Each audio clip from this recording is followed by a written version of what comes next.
ஜய ஜய சங்கர ஹர ஹர சங்கர.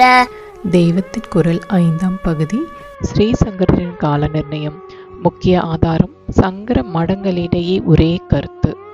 ஆச்சாரியாலன் காலம் கிமு 500 ஒட்டியது என்பதற்கு ஒரு முக்கியமான ஆதாரம் இந்த காஞ்சி மடம், துவாரகை மடம், புரி மடம் ஆகிய ஆச்சாரியாலின் 3 ஸ்தாபனங்களிலும் அந்த பீரியடையே சொல்வதுதான்.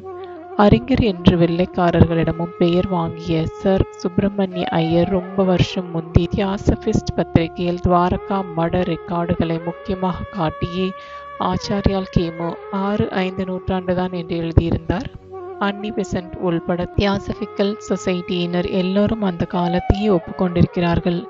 துவாரகா மடத்துக்காரர்கள் தங்களுக்கு ஆதரவாக இந்திரனின் அம்சம் என்று சொன்னேனே, அந்த சுதன்வா என்ற ராஜா நம்முடைய ஆச்சாரியலுக்கு அட்ரஸ் பண்ணியதாக ஒரு தாமிர பத்திர சாசனம் செப்பேடு கூட தங்களிடம் இருப்பதாக சொல்லி அதன் வாசகத்தை முன்னே சொன்ன விமர்சா புஸ்தகத்தில் பப்ளிஷ் பண்ணியிருந்தார்கள்.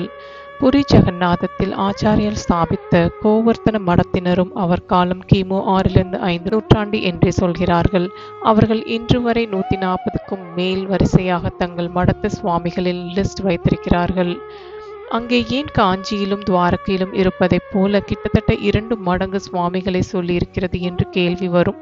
காரணம் இதுதான். மற்ற மடங்களில் பால பிரம்மச்சாரிகளை பீடாதிபத்தியம் பெற்று விடுவதாக இருக்க, புரி மடத்தில் மத்தியம வயசுக்கு மேற்பட்டவர்கள்தான் சுவாமிகளாகிறார்கள். அதனால் அவர்கள் பட்டத்தில் இருக்கும் பீரியட் மற்ற மடங்களில் இருப்பதை விட சராசரியில் ரொம்பவும் குறைவாக இருக்கிறது. இதனாலேயே அங்கே குரு பரம்பரை எண்ணிக்கை அதிகமாக இருக்கிறது. பத்ரிநாதத்தில் ஆச்சாரியல் ஸ்தாபித்த மடத்திற்கு ஜோதிர் மடம் என்று பெயர். அந்த மடத்தினர் மடானுசானம் என்பதாக 1946 ஒரு பிரசுரம் வெளியிட்டிருக்கிறார்கள். அதிலும் ஆச்சாரியால் அவதாரம் கிமு 509 என்றே கண்டிருக்கிறது.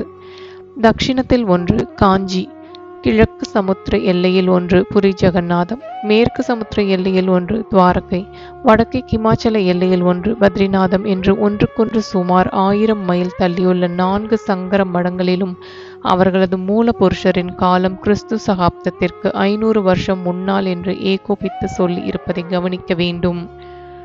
நம்முடைய ஆச்சாரிய பீடங்கள் ஒரு முகமாக சொல்வது நம்பகம் இல்லாதது. ஓரியண்டலிஸ்டுகளின் ரிசர்ச் தான் சத்திய பிரமாணமானது என்று சொல்லலாமா என்று அவரவரும் ஆலோசித்து பார்க்க வேண்டியது. கிமு 44 என்று கர்நாடக தேசத்திலுள்ள அபிப்பிராயம் கூட கிபி 788 விட கிமு 509க்குத்தான் கிட்டத்தில் இருப்பது. அப்படி இருக்கும்போது அதற்கும் கிமு 44க்கும் 800 வருஷம் தள்ளி வெள்ளைக்காரர்கள் நிர்ணயம் பண்ணியதுதான் சரி என்று ஒரே தீர்மானமான முடிவு கட்டிவிடலாமா? இந்த மடங்களில் ஒன்றிலேயே உட்கார்ந்து கொண்டிருக்கும் நான் இதற்கு மேலே சொல்வது அழகாகாது. இவ்வளவு சொன்னது கூட ஜாஸ்தியோ என்றால் மடம், நீங்கள் மடத்து சிஷ்யர்கள் எல்லாம் ஒரே குடும்பம்தான் என்ற பாத்தியதையால் சொன்னேன். ஜெய ஜெய சங்கர ஹர ஹர சங்கர.